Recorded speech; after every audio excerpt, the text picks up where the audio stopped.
Well, good evening, everyone. Thanks so much for joining me for another Innovation Nation. And tonight we're being joined by Lucas Smith. And Lucas is the founder of WoolAid, a New Zealand-based startup bringing sustainable innovation to the first aid market with the world's first merino wool adhesive bandage. Now, I'm going to have to say to everybody, this is a disclaimer. I use this product all the time. In fact, not that I cut myself all the time, but it's great. Blisters, cuts, anything. It is the best adhesive bandage that I have ever come across, and it sticks on forever. So WoolAid's proprietary ultrafine merino wool fabric is not only sustainably sourced, but it's also proven to biodegrade in just 4 months when buried in soil. So instead of plastic nasties that last around forever, use wool. So WoolAid took out the prestigious Supreme Winner title for Product of the Year in 2023 at the largest international outdoor retailer expo held recently in North America. And Lucas was also a panelist at my 2022 Startup to Scale Up Summit held in Auckland. So Lucas, I'm so pleased you've been able to join us. Welcome. Cheers, Judith. Thanks for having me. It's a pleasure to be here. So Lucas, you're the founder of WoolAid. Can you perhaps just start off with a bit of background on yourself? Where do you come from? Where are you now? Absolutely. So I'm Lucas. Lake Tekapo, Timaru is home for me. I'm currently at my flat in Littleton. So yeah, Canterbury boy. I did my time on farm during school holidays and between boarding schools. So I did my learning of the base of merino wool, in and around where I live. So the landscape where I play and where we live is the base of me and what brought me to WoolAid. And you seem quite young, Lucas. How old are you? I'm 28. So I started WoolAid in 2016. So I've been at this a while. Yeah, and your mum and dad are local at Tekapo? Yes, yep. Lake Tekapo is home for them. Yep. Yep, and you've got connections through with Ngāi Tahu as well? Yes, and through dad's side of the family. So through the Prata family, Kiratane, so just north of Otago, Dunedin. Right, okay. So WoolAid bandages, how did you come up with the idea? I mean, is it like, whatever made you think of it? It's a coming together of many ideas along the journey, I suppose. So like I said, Lake Tekapo is obviously a big wool producer in the central Otago and Marlborough. So a lot of the landscape is supported by merino wool.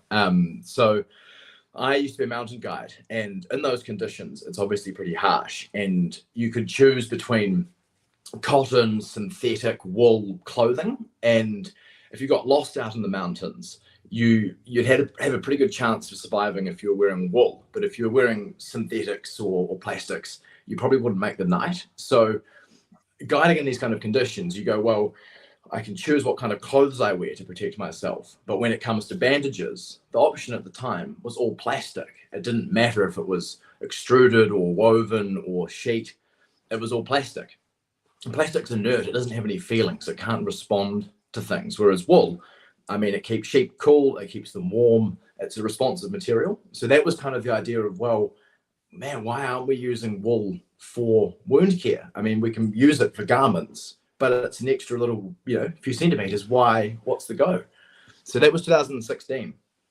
And yeah, that was the beginning of, well, where do you begin? And how to begin? So that was kind of the formation of it. So like I said, I spent my summers working on a farm called Simon's Hill Station. So I literally turned up at a very young age to oil the driveway to get the dust down, and worked my way up to shepherd on the tractor and whatnot. So I understood the production side of wool kind of to the farm gate. But then, once leaving being a mountain guide, it was the understanding of, well, what happens to it once it leaves the farm gate. There's nothing like practical knowledge. And tell me, is that particularly why merino? Because that's what you were dealing with, I suppose. Yeah, I mean, it's kind of a hard one. Merino, I always tell people to look at where they sleep at night. These sheep, they spend their days grazing down the paddocks, and given half the chance, they'll go all the way to the top of the mountain. So the reason they do that is that the fiber enables them to do so. So that's the reason they look like goats, or very kind of mountain-esque, is the wool does a lot of the heavy lifting. So WoolAid, I mean, most of the consumer-facing stuff is merino, but a lot of our stuff we work with is throughout different breeds of sheep. The term strong wool and fine wool are kind of arbitrary. There's no kind of set definitions per se. So all of our patents and intellectual property cover the invention of a wool bandage made from Ovis aries. So it doesn't really matter which strength or whatnot. We more kind of do stuff in lineage. So merino wool has been a good starting point. They've just had centuries of being bred to respond and live in terrible conditions. So that's why we grow some of the finest wool in the world, is that we have such terrible mountain conditions. Particularly in Tekapo, which is a lovely part of the world. But I have to say it can be a little bit challenging in terms of climate. So the bandages themselves, coming back to that, Lucas, so what research and development took place to get us to the product that you've got today? And which... The first, I've got kind of two main kind of evolutions of innovation, if you will. The first is what I call the Alaskan theory. And so the whole idea back in 2016 was, what is a bandage, right? It has to stick, it has to adhere to the skin. And we wanted to understand how far we could not only push the adhesive, but also push the bandage. So must be about 2018, 2017. We got contacted by these guys and gals that run, ski, and cycle the Iditarod Trail. It's 1,000 miles from Anchorage over the Great Alaskan Range out to Nome. And they're out there for months on ski, foot, and on bicycles. So we'd give them prototypes at the start of the race, and then I'd fly to a remote village 300 miles in and ask them really insane questions about how did it stick. And, you know, people would have it on for a long time. So being able to do that gave us the adhesive levels, being able to open bandages with numb fingers. So a lot of really practical design stuff kind of came from just giving it to people in incredibly hostile conditions. I mean, these people moving for months on end. It's minus 30, you know, there's moisture management issues. So we really pushed things to the limit. And then the theory being is 99% of the population won't use it for that. And we could kind of build it back. So yeah, that was the first part, is push it to its extreme. So we still do a lot of our product testing out there. Yeah. So what's the average production time for the what's the actual production time for the bandages? How long does this process need to go through before it gets into the packaging and off to the markets? It takes, I mean, ex-farm gate, it's a good handful of weeks to get it to kind of maximum sterility. So a product that then can go through the rest of the manufacturing supply chain. Wool's tough because it's seasonal. So, you know, there's different strengths and lengths, and it's affected by drought and whatnot. So the supply chain ebbs and flows a bit. So yeah, it's generally pretty quick turnaround, but it's all seasonal. So yeah, unlike plastic, which is the same every time, we have to work with yeah, an alive product, if you will. And it's made in New Zealand? No, the wool's grown in New Zealand. So a lot of it comes out of Central Otago, Mackenzie, and then yeah, it goes out for processing, predominantly in Italy. The main thing for us is keeping track of it. You know, it's not like garments, they just assemble the wool and then it kind of goes out.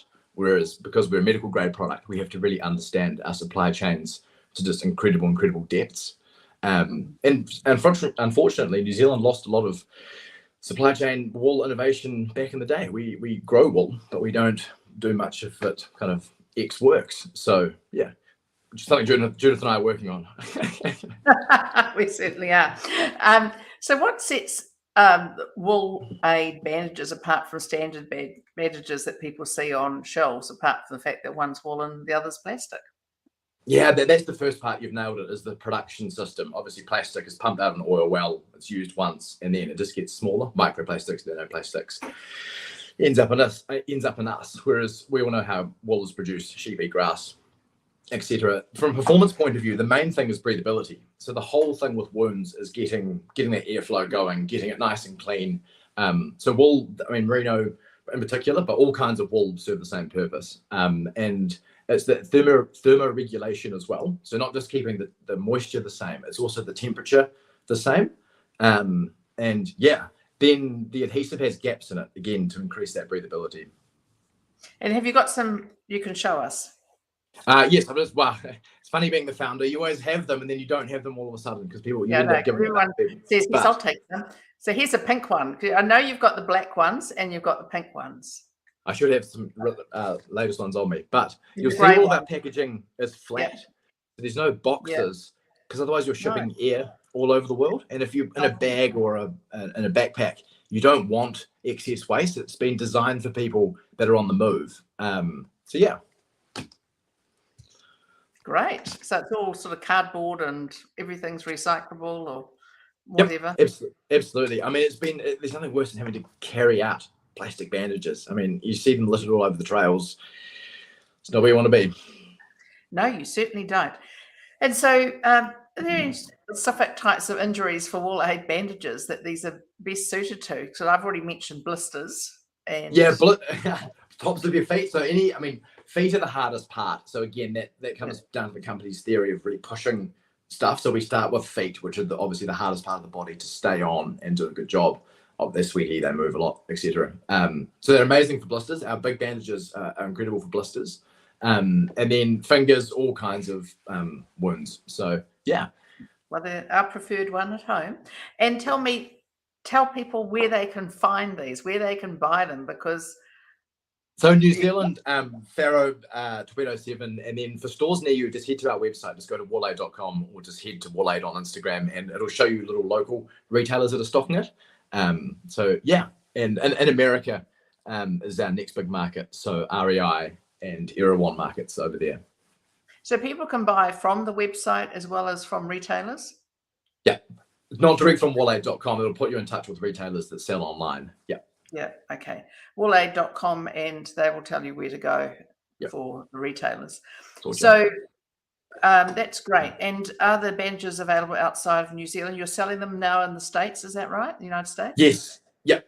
Like we're saying, we won an innovation award for outdoor retailer, which was a lot of fun. So outdoor retailer, or OR as the Americans call it, is the biggest trade show for outdoor brands. And Allbirds won a category innovation, but we managed to win the entire award for this year, which was pretty cool. So that was good. That was a good time. So the outdoor industry has kind of been our big starting point into America.